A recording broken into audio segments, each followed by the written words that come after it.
Buenas tardes, Rick. Buenas tardes, licenciado. Mucho gusto. Buenas tardes a cada uno de ustedes. Vamos a empezar con la clase del día de hoy, 17 de diciembre. Ya casi estamos terminando el contenido.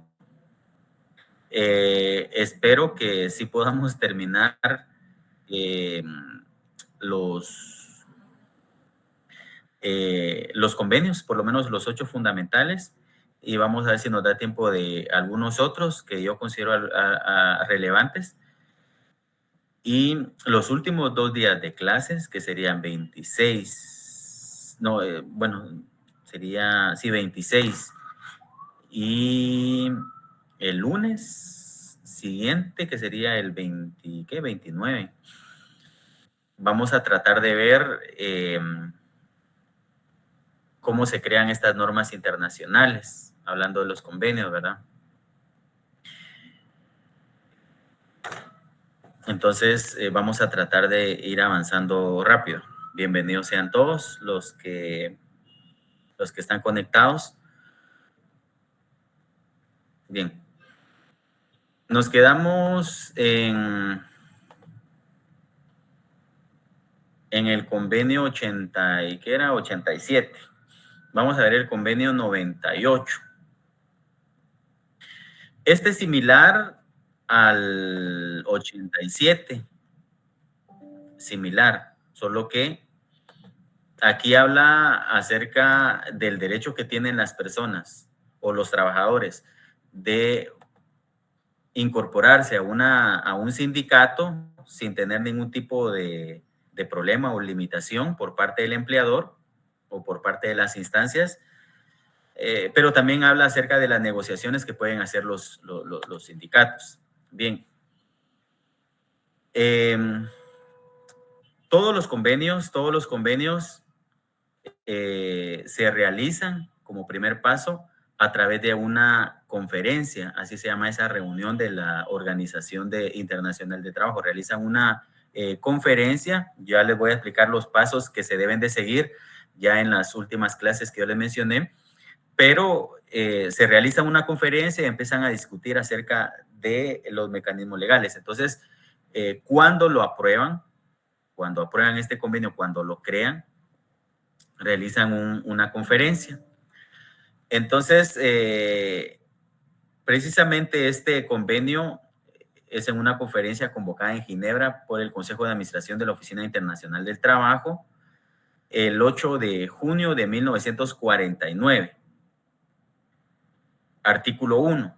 Los trabajadores deberán gozar de adecuada protección contra todo acto de discriminación tendiente a menoscabar la libertad sindical en relación con su empleo. No debe existir ninguna limitante, no debe de existir ningún límite para que los trabajadores formen parte de un sindicato. Tienen libertad sindical, tienen ese derecho también.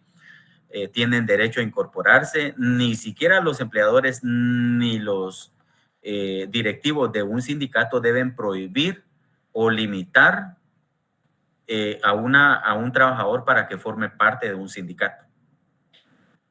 Artículo 2. Aquí en el artículo 1 hay 2 numerales. El 1 ya se lo leí, el 2. Dicha protección deberá ejercer especialmente contra todo acto que tenga por objeto a sujetar el empleo de un trabajador a la condición de que no se afilie a un sindicato o a la de dejar de ser miembro de un sindicato. Eso es lo que hablamos el día de ayer. No pueden poner como una condición el que si quiere mantener el trabajo que no forme parte de un sindicato o que se retire de un sindicato, que deje de ser miembro de un sindicato si quiere mantener el trabajo. Muchos empleadores condicionan a sus trabajadores con esta circunstancia. Obviamente los estados pues han creado mecanismos legales para esta prohibición, como en el caso del Código de Trabajo, lo que yo les mencionaba el día de ayer, que gozan de inamovilidad, con el propósito de que si existe esta amenaza por ser parte de un sindicato, pues no lo van a lograr, no van a lograr despedirlo solo por así. Tendrían que iniciar un proceso por la vía de los incidentes en la vía laboral, en el ámbito laboral, para obtener una autorización judicial para poder despedir a un trabajador que es miembro de un sindicato. Es decir, que sí se le puede despedir, pero con una autorización judicial. Entonces, ¿qué mecanismos han creado otros estados? No les podría decir, pero ¿qué mecanismo que se ha creado Guatemala? Pues darle derecho de inamovilidad a los trabajadores que forman parte de un sindicato, con el fin de que no exista esta amenaza de despedirlos o sí, despedirlos si forman parte de un sindicato, ¿verdad? Pero algunas cuestiones se escapan de las manos, como en el caso de no contratan a un trabajador si ha sido miembro de un sindicato. Dicen usted, incluso en los formularios que uno llena, ¿verdad? O en algunas oportunidades he visto declaraciones juradas que piden algunas instituciones en donde el trabajador o la persona que está optando a un puesto debe de declarar ante un notario que no ha formado parte de un sindicato. Entonces, ahí realmente se están extralimitando y están limitando ese derecho que tiene la persona para formar parte de un sindicato, para ser miembro de un sindicato. Realmente esto se sale de las manos porque no existe un control, ni por parte de las instituciones, ni por parte también de los sindicatos. Porque los sindicatos no andan viendo o no andan creando mecanismos, hasta donde yo sé, en donde lleguen a un acuerdo con el patrono a no pedir este requisito, como esta declaración jurada, ¿verdad? O algún otro límite que pueda afectar el que contraten a una persona y le pongan ciertas condiciones, o impedir este tipo de amenazas, ¿verdad? Entonces, tanto los estados como los sindicatos deberían de velar por realmente el derecho que tiene cada trabajador de ser libre en decidir si quiere formar parte de un sindicato o no. B, despedir a un trabajador o perjudicarlo en cualquier otra forma a causa de su afiliación sindical o de su participación en actividades sindicales fuera de las horas de trabajo o con el consentimiento del empleador durante las horas de trabajo. Los sindicatos legalmente establecidos tienen estatutos y ahí establecen en los estatutos las condiciones, cuándo se van a reunir, cuándo van a hacer asamblea, etcétera. Tienen que negociar también con el empleador para que les dé permiso. Incluso la ley lo establece, que tiene que darle permiso a los trabajadores que forman parte de un sindicato para reunirse libremente, porque se supone que los miembros de los sindicatos son trabajadores.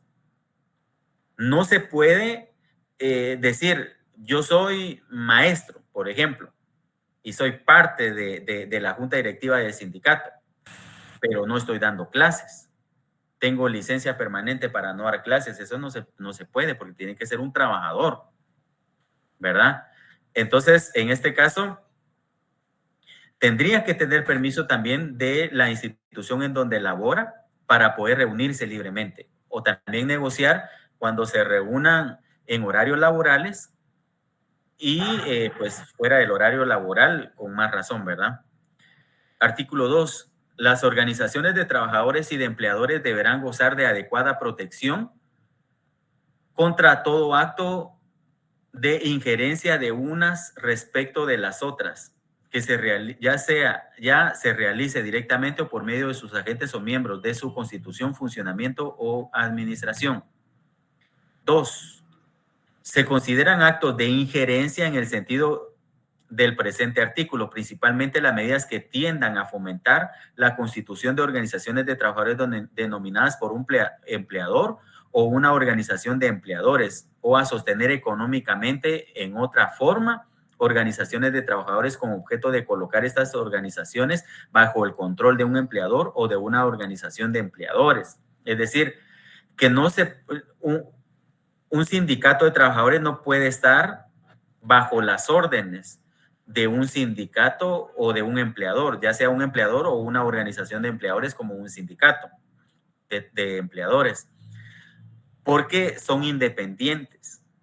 Hablamos nosotros de que tienen personalidad jurídica desde el momento que se inscriben y tienen totalmente independencia esa organización de las órdenes que pueda dar el patrono. El patrono sí puede dar órdenes como trabajadores en sí, pero ordenar al sindicato realizar determinadas acciones no lo puede hacer. Artículo 3. Deberán crearse mecanismos, deberán crearse organismos adecuados a las condiciones nacionales, cuando ello sea necesario para garantizar el respeto al derecho de sindicación, definido en los artículos precedentes. Artículo 4. Deberán adoptarse medidas adecuadas a las condiciones nacionales cuando ello sea necesario para estimular y fomentar entre los empleadores y la organización de empleadores por una parte y las organizaciones de trabajadores por otra, el pleno desarrollo y uso de procedimientos de negociación voluntaria con objeto de reglamentar por medio de contratos colectivos las condiciones de empleo. Aquí entran los pactos colectivos, ¿verdad? Los sindicatos con los empleadores tienen la libertad de crear estos pactos colectivos, estos convenios que se realizan, perdón, que tiendan a mejorar las condiciones de empleo. Obviamente, el patrono no está tan obligado a aceptar todas las condiciones del sindicato. Pueden negociar, sí están obligados a negociar y sí están obligados a crear estos pactos colectivos, pero existe una negociación o debería existir una negociación entre ellos para ver cuál es lo más viable y lo mejor para cada una de las partes, sin afectar tampoco tanto a los empleadores. Vamos a ver. Artículo 5. 1. La legislación nacional deberá determinar el alcance de las garantías previstas en el presente convenio en lo que se refiere a su aplicación a las Fuerzas Armadas y a la Policía. 2. De acuerdo con los principios establecidos en el párrafo 8 del artículo 19 de la Constitución de la Organización Internacional de Trabajo, la ratificación de este convenio por un miembro no podrá considerarse que menoscaba en modo alguno las leyes, sentencias, costumbres o acuerdos ya existentes que concedan a los miembros de las Fuerzas Armadas y de la Policía las garantías prescritas en este convenio.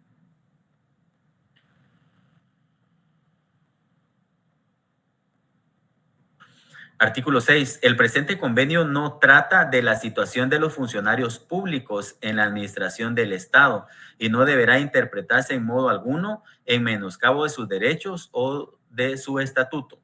Artículo 7. Las ratificaciones formales del presente convenio serán comunicadas para su registro al director general de la Oficina Internacional de Trabajo. Vamos a avanzar con otro convenio, que sería el convenio número 100, que habla acerca de la igualdad de remuneración.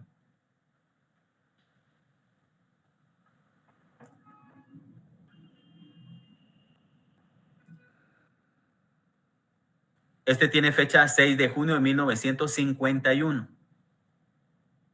Siempre en Ginebra, ¿verdad? Artículo 1. A los efectos del presente convenio, el término remuneración comprende el salario o sueldo ordinario, básico o mínimo y cualquier otro emolumento en dinero o en especies pagados por el empleador directa o indirectamente al trabajador en concepto del empleo de este último. Es decir, el salario que devenga un trabajador, ¿verdad? Tal como lo establece también el Código de Trabajo. B. La expresión igualdad de remuneración entre la mano de obra masculina y la mano de obra femenina por un trabajo de igual valor designa las tasas de remuneración fijadas sin discriminación en cuanto al sexo. Antes sí existía esa distinción entre la mano de obra masculina y la mano de obra femenina. Antes se le pagaba más a los hombres y a las mujeres se le pagaba menos por realizar el mismo trabajo, incluso un trabajo más cargado. Pero en este caso, pues ya existe esa igualdad en la remuneración. Lo mismo puede ganar un profesional en una relación laboral, hombre, que una mujer en una misma relación laboral. No puede existir esa distinción. Hasta el momento, pues yo no sé si existe algún tipo de distinción, pero si alguien tiene alguna experiencia en donde diga, fíjese que yo sí sé de que a un hombre le pagan más por realizar lo que una mujer realiza en una relación laboral y pues a la mujer se le discrimina porque es mujer y no se le paga lo mismo. Si ustedes tienen algún tipo de experiencia de alguna persona por ahí, lo puede compartir en este momento, pero hasta el momento a mí no se me ocurre ninguna en la actualidad. ¿Alguien que quiera participar? Vamos a ver. Si no, vamos a darle la palabra a alguien para ver si están atentos. Andrea Alejandra Rivera.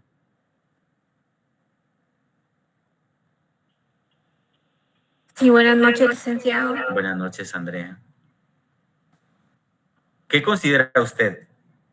¿Que existe esa discriminación o ya no existe esa discriminación? Pienso que sí existe, licenciado. ¿Nos puede dar algún ejemplo?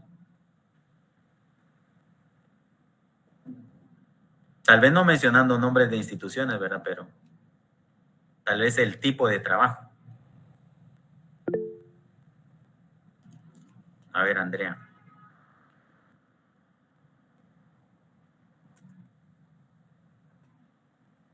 Andrea. Aquí estoy, licenciado, estoy pensando. Está pensando en lo que piensa. Le vamos a dar la palabra a Julio Chaicó. Muchas gracias, licenciado. Muy buenas noches. Buenas noches. Y buenas noches a todos. Bueno, desde mi punto de vista, sí existe todavía discriminación y de manera muy estructural todavía, solo que de manera muy solapada. Y muy especialmente, bueno, mi experiencia más es en el sector público, que hay muchas mujeres que hacen la misma actividad o tienen asignada inclusive las mismas funciones, pero su salario está muy por debajo de lo que ganan a veces los caballeros, ¿verdad? Y además todavía con ello hay algunos asignaciones salariales que están por debajo del salario mínimo. No sé por qué razón y cómo es que aún eso todavía persiste, ¿verdad? Pero hay salarios por debajo del salario mínimo aceptado en nuestro medio guatemalteco, ¿verdad? No sé por qué razón es que aún pasa eso. Y en el tema de por sexo, pues definitivamente, pues sí se observa todavía. No precisamente muy explícitamente por esa razón, pero es claro que si tienen las mismas o muchas veces más funciones, pero su salario o su retribución está por debajo de lo que debiera estar. Muchas gracias, Julio. A ver, Andrea. Yo también pienso, licenciado, que incluso a nivel privado todavía existe, ¿verdad? Como dijo el compañero, no expresamente, pero sí, ¿verdad? He escuchado incluso cuando trabajaba en cierto lugar privado, pues hacían comentarios todavía como muy machistas, ¿verdad? Que habían cosas que solo los hombres podían realizar y hay cosas que solo las mujeres pueden hacer. Muchas gracias. Bueno, yo considero que realmente no debería existir, ¿verdad? Porque considero que las mujeres tienen las mismas aptitudes o pueden tener las mismas aptitudes que un hombre. La misma fuerza, posiblemente no, pero las mismas aptitudes sí. Hay algunas cuestiones en donde las mujeres son bien hábiles más que los hombres. Por ejemplo, les voy a poner un ejemplo así muy sencillo. En mi caso, como hombre, yo no sé si le pasa a la mayoría de los hombres, pero en mi caso como hombre yo no puedo hacer dos cosas a la vez. Yo solo me puedo concentrar en una cosa. Por ejemplo, si yo estoy viendo alguna película, por ejemplo, y me hablan, me tienen que gritar porque yo no pongo atención, le estoy poniendo atención a la película. Pero las mujeres son diferentes. Las mujeres pueden estar haciendo 2, 3 cosas que ponen atención a las 3 cosas que están haciendo. Yo no lo puedo hacer.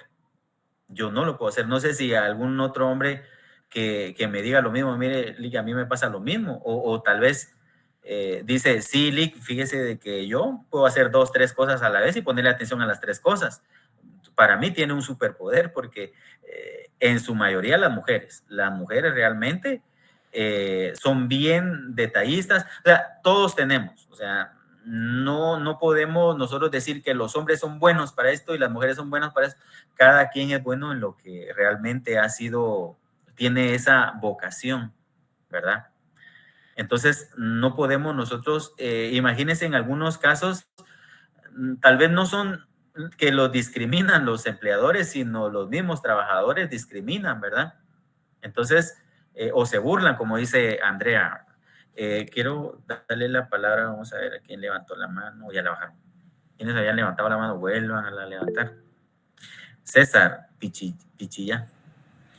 Lick, las empresas se cuidan un poquito en ese sentido de llegar a contratar y que se vea tan marcada, digamos, la preferencia de pagarle más o menos a una mujer, y lo hacen desde el proceso de selección, prefiriendo contratar al hombre, ¿verdad? Por ciertas circunstancias de trabajo. Entonces, desde allí también se va marcando la discriminación hacia la mujer. Sí, mire, fíjese de que les voy a contar, por ejemplo, en el caso mío, una experiencia mía propia, ¿verdad?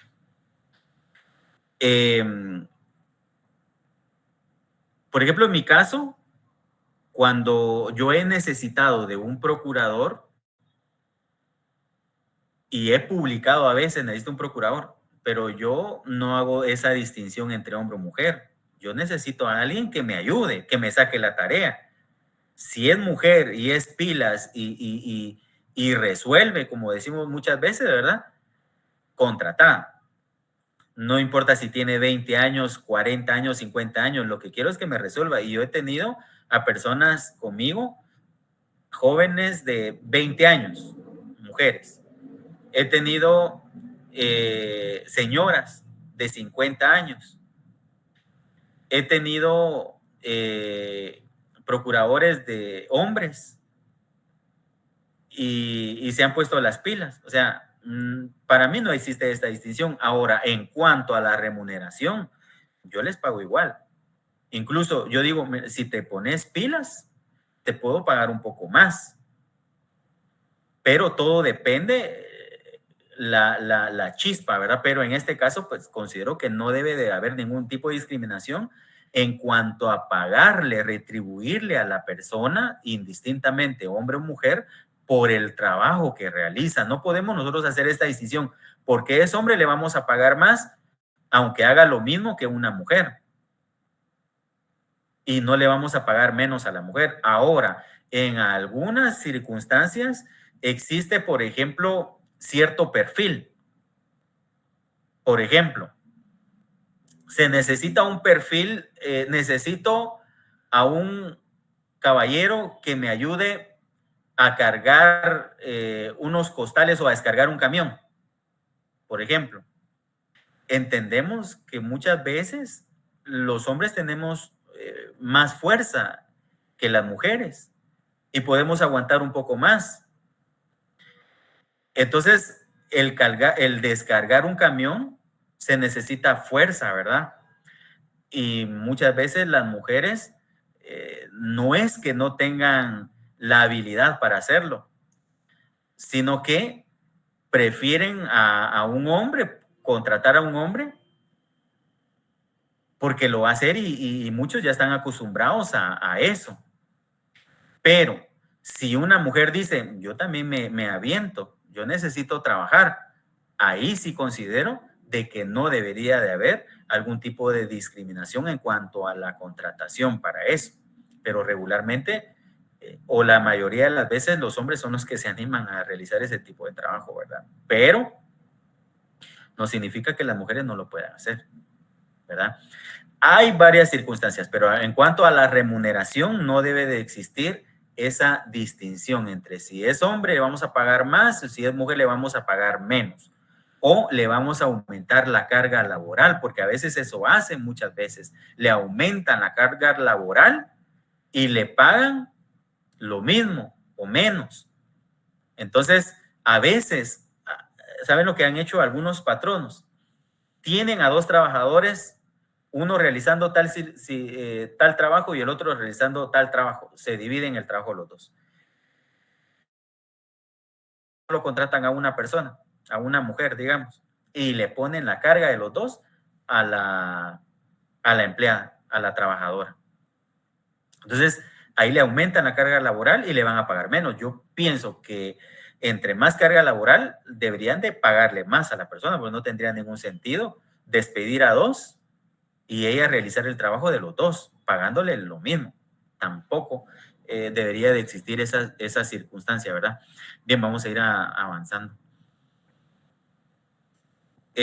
Artículo 2. 1.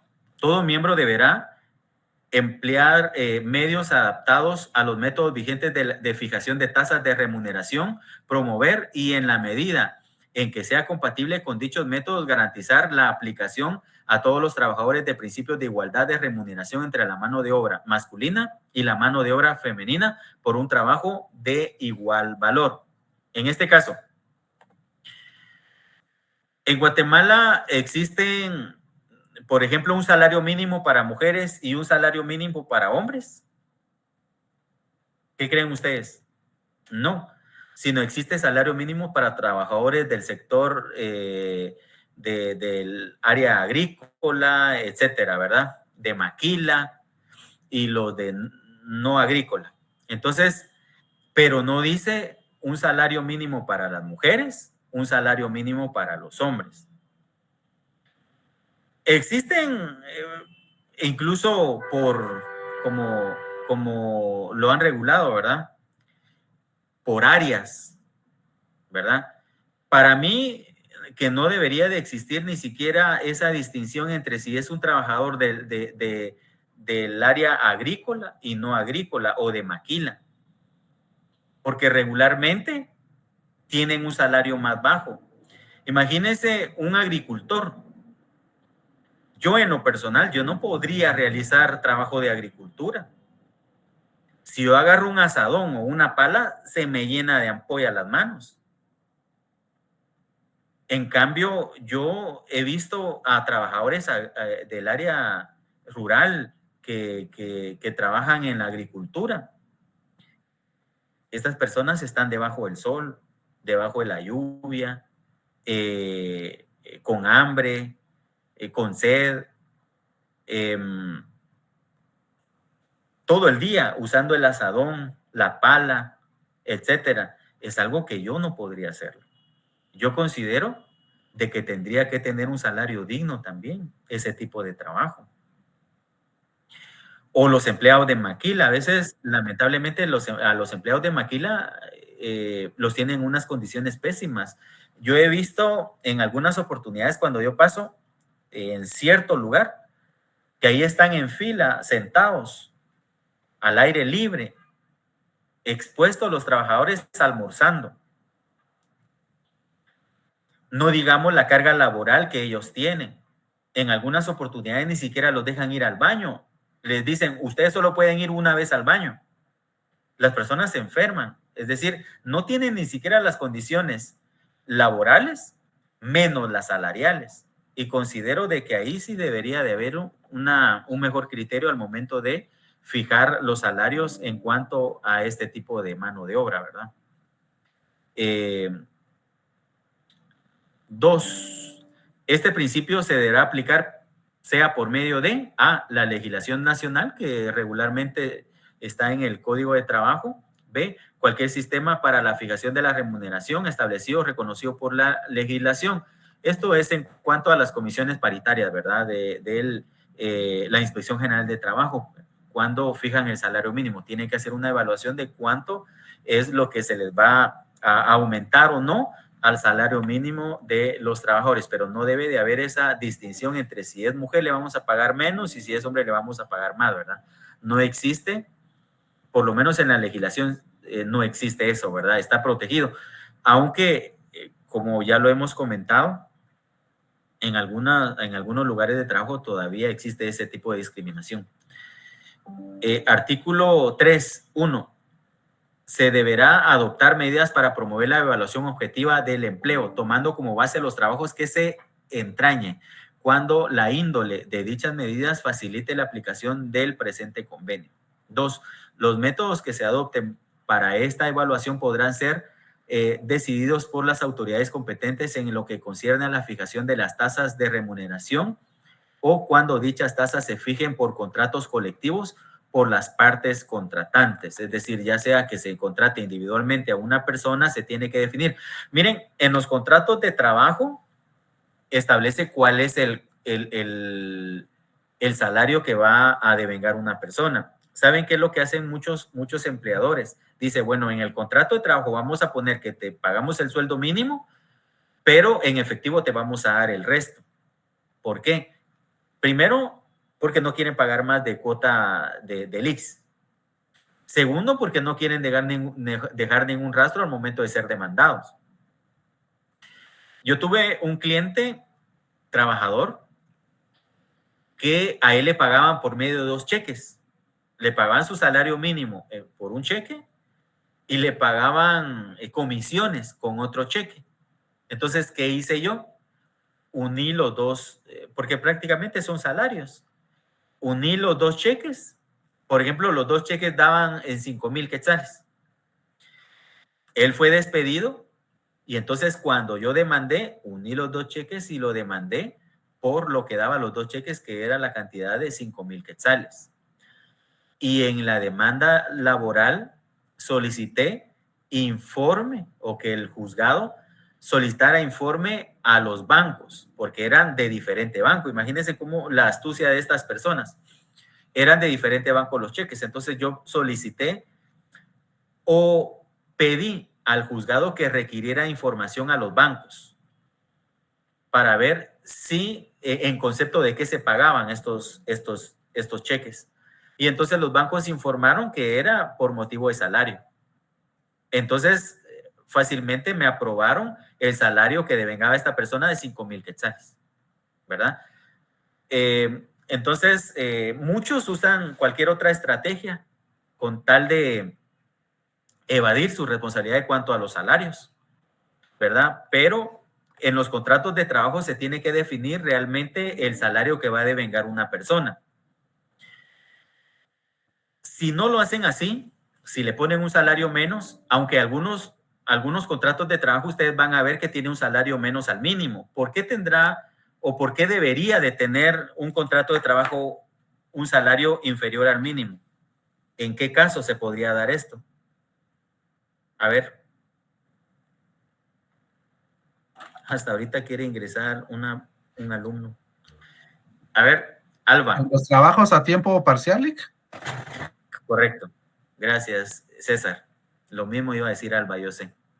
Los trabajos a tiempo parcial. Existen los trabajos a tiempo parcial. Hay trabajadores que trabajan 3, 4 horas al día. Entonces ya se toma como trabajo parcial. Entonces se hace ese cálculo por las horas que está trabajando la persona. Y el resultado de eso es lo que se le debe de pagar a la persona, ¿verdad? Por eso ustedes en algún momento van a ver un contrato de trabajo a tiempo parcial. Jenny. Perdón, licenciado. Buenas noches, compañeros. Voy a enviar la asistencia por vía WhatsApp y solo tienen 10 minutos para llenarla, ¿ok? Muy bien, gracias. Pero todavía no la llenen. Vamos a esperar 3 minutos porque a las menos 10 terminamos y ya ustedes pueden llenar la asistencia. Bien. Es así como, ¿y cómo se fija el salario mínimo aquí en Guatemala? ¿Quiénes son los que participan en esa comisión? Paola María Rodríguez. Ahorita vamos, Wendy. ¿Qué manda, Lick? Buenas noches. ¿Me nos puede responder, por favor? Y no me vaya a decir que repita la pregunta. No sé cuál es la pregunta. No, o sea, no estaba poniendo atención. Wendy. Buenas tardes, Lick. Es el Bueno. Ministerio de Trabajo a través de la Inspección General de Trabajo, un representante de los patronos y un representante de los trabajadores. Correcto. ¿Y un representante del Ministerio de Trabajo, de la Inspección General de Trabajo, verdad? Muy bien, muchas gracias. ¿Alguien más que quería opinar, que levantaron la mano? ¿No? Vamos a ver, perdón. Vamos a ver, ¿quién levantó la mano? Oscar. Sí, que el presidente no. No, ya lo dijo Wendy, que es un representante de los patronos, un representante de los trabajadores y la Inspección General de Trabajo, ¿verdad? Ellos son los que fijan el salario mínimo. Artículo 4, perdón. Todo miembro deberá colocar con las organizaciones interesadas de empleadores y de trabajadores en la forma que se estime más conveniente a fin de aplicar las disposiciones del presente convenio. Bueno, ahí finalizó este convenio. Y vamos a leer así rapidito el convenio 105, que es sobre la abolición del trabajo forzoso. Miren, todavía lamentablemente se da. Yo he visto en videos niños manipulando pólvora, más en estas fechas. Ahí envolviendo las bombas, los cuetillos, los niños. Y la pólvora es peligrosa, es dañina para la salud. Y no tienen esas medidas adecuadas. Y muchas veces son obligados por sus papás a realizar ese tipo de trabajo. Hablándolo de una manera moderna, ¿verdad? Pero antes pues existía otras formas, pero existe también a niños que los obligan a trabajar, a pedir dinero, etcétera. Es una forma de trabajar de una manera forzosa porque los obligan prácticamente a realizar trabajo, cuando yo soy del criterio de que los niños no están para trabajar. Mucha necesidad pueden tener los padres, pero un niño no está para trabajar, se expone mucho. Hay otro tipo de trabajo forzoso también, que nos vamos a la trata de personas también. En el caso, por ejemplo, de las tortillerías, ¿cuántas niñas no están en tortillerías torteando? Los obligan a trabajar. Les pegan si no trabajan. Entonces es realmente un trabajo, para mí es un trabajo forzoso. Incluso da lugar a procesos penales y por eso también se ha creado la cuestión de trata de personas. Es un ilícito penal la trata de personas. Yo he visto casos en donde, pocos casos pues porque realmente no es que vayan a supervisar, ¿verdad? Solo si hay una denuncia. Si no hay denuncia, pues ahí hasta los mismos de las instituciones, que no quiero mencionar cuáles, ahí van a comprar tortillas, ¿verdad? Y apúrate, mija, porque ya es tarde, ¿verdad? Entonces, ahí los miran. Si no hay denuncia, no hacen nada. Pero para mí, la cuestión de las tortillerías es un trabajo forzoso. ¿Desde qué hora hasta qué hora tortean? Entre otras, si ustedes conocen alguno, comenten así rapidito, si pueden levantar la mano. Ustedes no participan mucho. A los niñitos que los mandan a lustrar sus papás, Lick, no es que el niño lo quisiera, ¿verdad? Sino que los obligan a que vayan a lustrar para colaborar con el hogar, ¿verdad? Y muchas veces para mantener vicio de los papás, ¿verdad? A ver, William. Creo que William. ¿Qué tal, licenciado? Buenas noches. Gusto saludarle. Pero me prender aquí una luz así ya me miro, que vengo al volante. Sí, mire, aparte de lo de las tortillas, los tenderos también. Ellos abren desde las a veces 4 de la mañana, 5 de la mañana y cierran 10, 11 de la noche. Y el salario que ellos les pagan es un salario, si les va bien, el mínimo. Si no les pagan menos, con la idea de que les van a dar sus 3 tiempos de comida y no van a pagar la vivienda.